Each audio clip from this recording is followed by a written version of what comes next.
All right, good morning, guys. So we're pretty much nearly at the end of the year with regards to kind of forex. I think overall for us, it's been a fantastic year, especially kind of since we've kind of come back to the markets again. So yeah, looking forward to 2021. Obviously, this year for everyone, for some people has been great, for some people it hasn't been great. But it is what it is, looking forward, and hopefully everyone will have like a better 2021 in every respect, not just the markets, but also kind of in life and in terms of, your goals and accomplishments, etc. So for today, what we'll be covering is the yearly forecast for next year, and where from a technical perspective, we see the markets going. So what I'll be looking to cover today is GBPUSD, EURUSD, obviously DXY being the dominant pair or the dominant kind of currency, USDCAD and then USDJPY. I mean, obviously, as you can see on the right hand side, there's loads of pairs I trade, but seeing as these are probably like the most kind of popular traded pairs globally, it probably makes sense to actually cover those kind of going forwards. Okay, so with that being said, let's kind of get straight into it. So first, we'll be looking at kind of EURUSD and where we kind of see this kind of play going. Or actually, let's look at DXY first, because DXY is obviously the dominant pair or the dominant kind of currency. And let's kind of see where we are from a technical standpoint with regards to DXY. So DXY is a really, really interesting one at the moment. We have this kind of consolidation, okay, that the DXY kind of like is coming into now, this kind of big consolidation area. We've had this kind of rally up, and then we've kind of broken down. So where do we actually see kind of DXY kind of going from here? Well, let's kind of mark out the areas and let's kind of see where we can potentially kind of get to. Well, first and foremost, we have these stops here that haven't been tested, and then we've also got this stop, these highs here. So arguably you can say this is the high of the range, as you can see, because of resistance, because the market failed to close above that previous high, that previous yearly high. And then arguably this is the low of the range, or you could actually argue this is also a key low of the range. Okay. Yeah.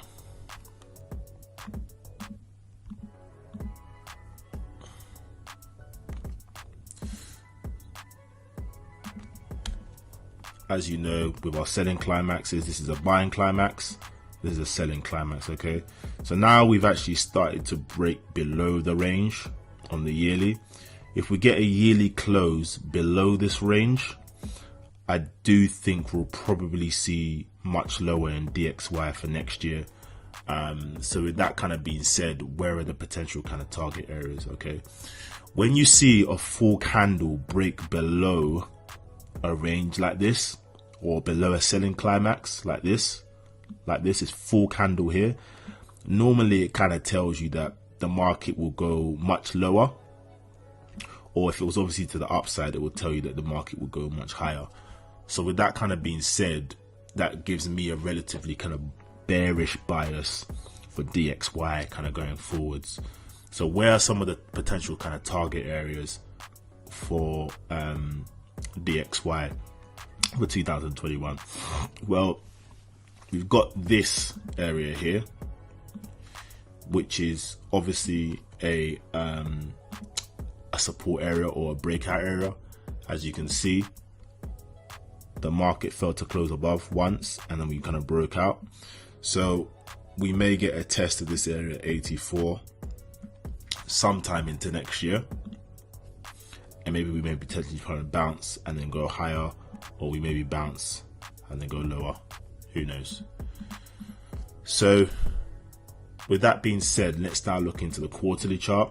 I won't go lower than the monthly or the quarterly. As you can see, it gives us a clearer picture.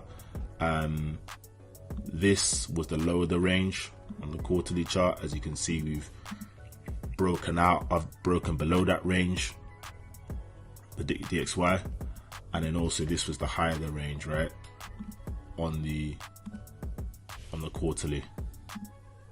So with that being said, this kind of adds further confirmation to our bearish bias for DXY kind of going forwards. So now we can actually kind of take that, where can we get some potential kind of trading opportunities in other pairs. So first and foremost, let's kind of look at GBPUSD on the yearly chart. So if we go to GBPUSD,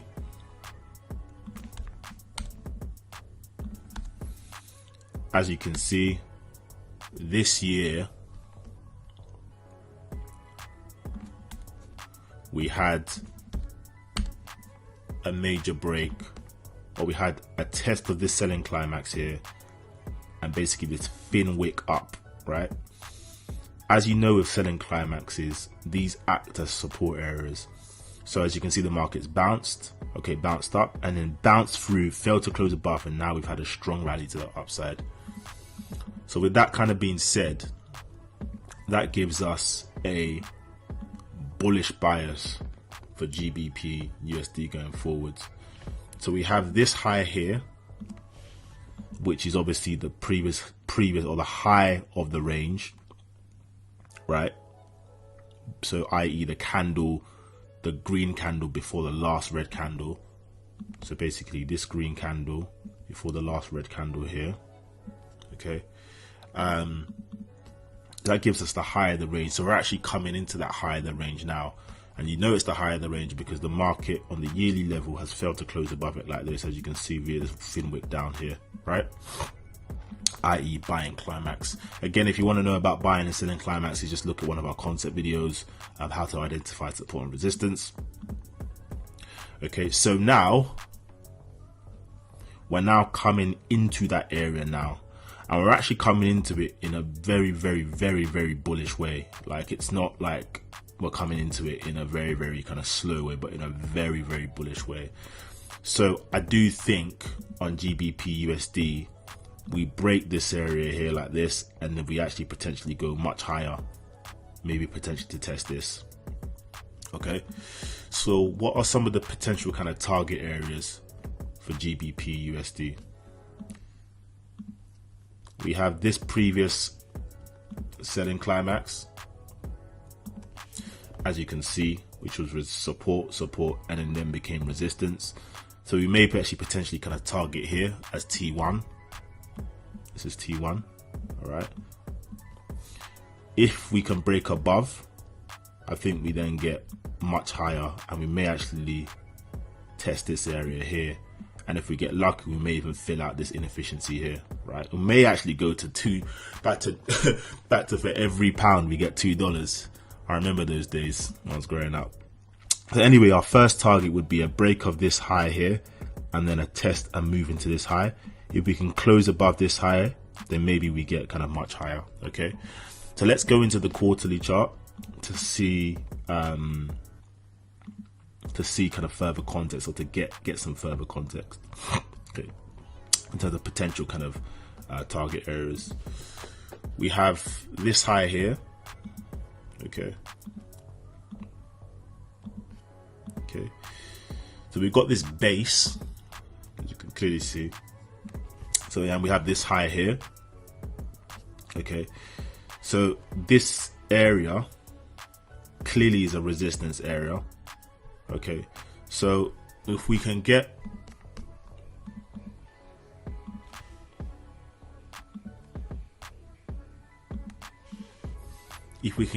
a break above this, which I think is very likely, I do see us going here and testing here. So 165 in the first instance, and this obviously adds to our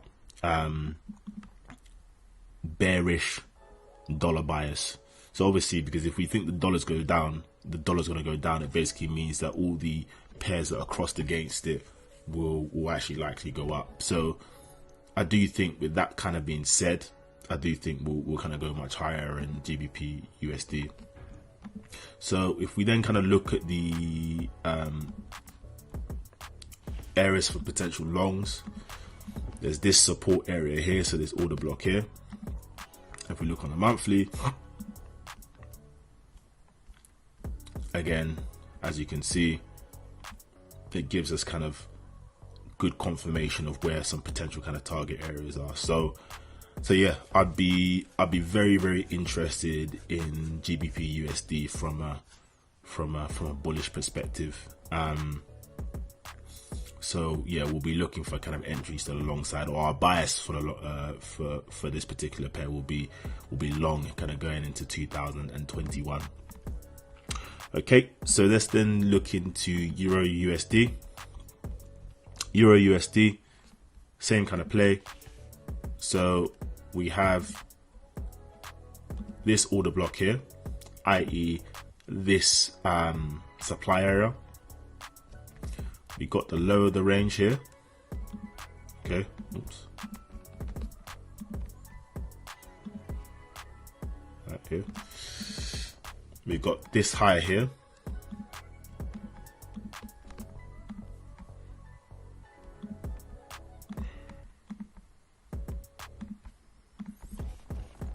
Okay, again, this suggests to me a very, very bullish market. So with that being said, there's also this high here, this previous buying climax, which we've now come to test again, okay, on the yearly chart. So as we've always said, buying climaxes can become resistance. As you can see, so the buying climax is essentially the last green candle before the red candle going down. So when you see a thin wick like this before a previous high, this basically tells you this area is a resistance area. Okay, so with that kind of being said, this gives us a target for EURUSD. So we may just consolidate above this for a bit, and then we move higher to take out this high here into this order block here, right? And if we can get a break above that, then you got these highs here. Oops. You got these highs here, and then you got these highs here. Okay, so this would be T1. If we can break above that, T2, target 3, or target 2 rather, and if we can break above that, ultimately target 3. Okay. If we get a retrace going into next year, again, I'll probably be looking to long it. So for me, there's this kind of 150 area, which is obviously a support area. You can get something like this, then again, I'll be expecting this to move higher. But again, overall bullish for EURUSD.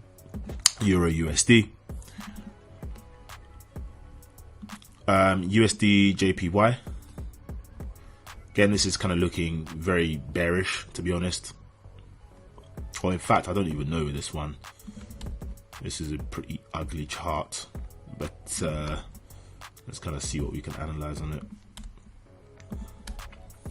So as you can see, support once, resistance, support once, support twice. That area is now being tested again. Normally when a market tests an area more than 3 or 4 times, that tells you that support area is kind of getting weaker. So think about it like punching a wall. When you punch a wall enough times, eventually you'll break through, and that's kind of what is kind of happening here in my opinion. So I think with that being said, I do think on USDJPY will probably get lower, and I think we may do something like this. So if we can get a break below this level, I'll be looking for resistance here to then short it down to here. So basically the 80 level.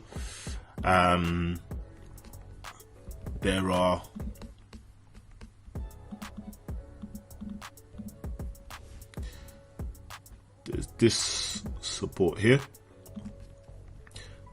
There's this resistance here. As you can see, major buying climax acted as resistance here. If we're lucky, maybe we may get a bounce and then shoot up above, but if I'm being really honest with you, because this is actually a corrective trading pattern, right? I.e. a bull flag, some would say. So it could be a case of we just maybe correcting and then we just get a massive rally up, but who knows? If we're basically saying that DXY is going to be weak this year, then, you know, basically what we're saying is we think it would actually go lower. But yeah, I'll kind of see how this one plays out. But this one I'm a bit unsure of. This is quite a messy trading pattern. There are these kind of targets to the downside, and then there are these kind of targets to the upside. So let's kind of see what happens on that one. And then USD-CAD. I'll do EURGBP and then USD-CAD afterwards. Hold on.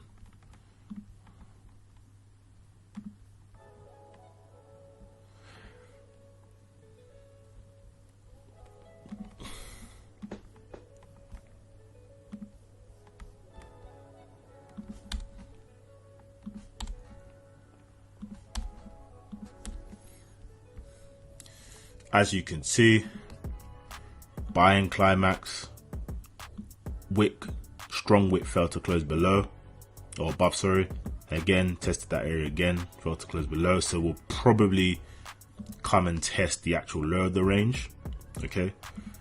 So this candle here, or this line here, the green line here. So if we go on to the 3-month chart,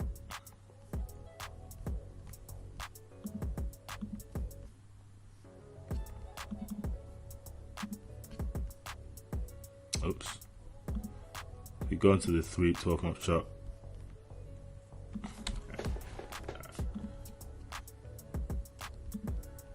That's the low of the range. So I'm expecting a test of the low kind of going into 2021. So this range, this area here.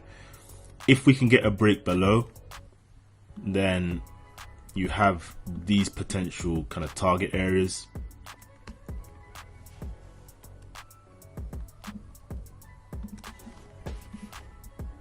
And look on the quarterly chart. So there's these order blocks here, big order block. Okay. So if we're looking to short this, again, we've broken a major low, in my opinion. So if we're looking to short this, we'll be potentially looking for a test into this area,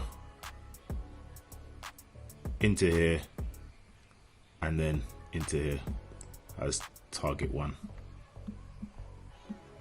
So this would actually be target 2. This would be target 1, and this will be target 3. So this is target 2 because of this order block here, i.e. a demand zone. Target 1 because this is a support area, as you can see, support once, support twice, support 3 times. Okay. So if I'd be looking to get an entry on this, I'd be looking for like a fail to close above this line here, so like a consolidation. Okay. So if we then look into the monthly chart,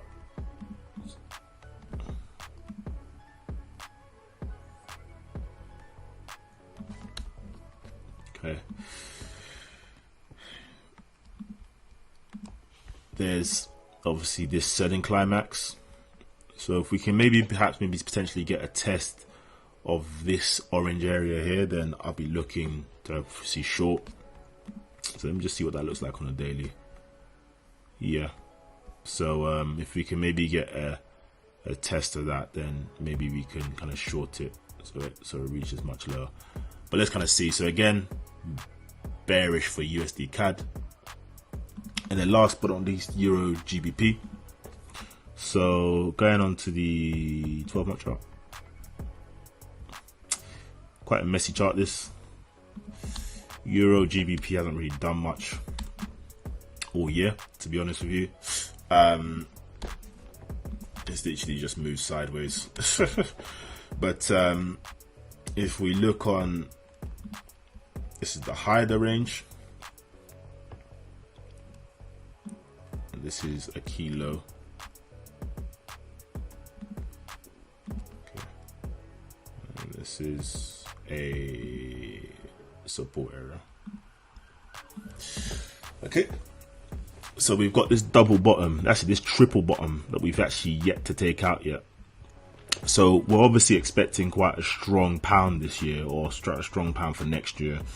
So where's potentially where we may potentially kind of get an entry? Well, as I said, it's a pretty messy chart at the moment, and quite frankly, I don't actually really see much on it. But apart from these kind of thin wicks, man, and this kind of tells me this pair doesn't even know what it actually wants to do. So if you're looking to kind of play this, maybe potentially what we'll do is maybe potentially kind of wait for it to kind of play out, you know, for next year, and see if we can get entry points to kind of target these kind of flat lows here. But yeah, it is what it is.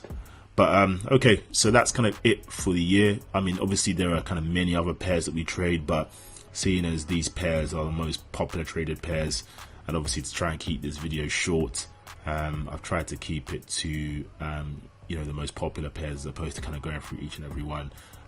Please check out for more of our videos in 2021, and if there's anything you kind of like to see, please do kind of let me know in the comment section. Thanks for watching, and happy trading for 2021.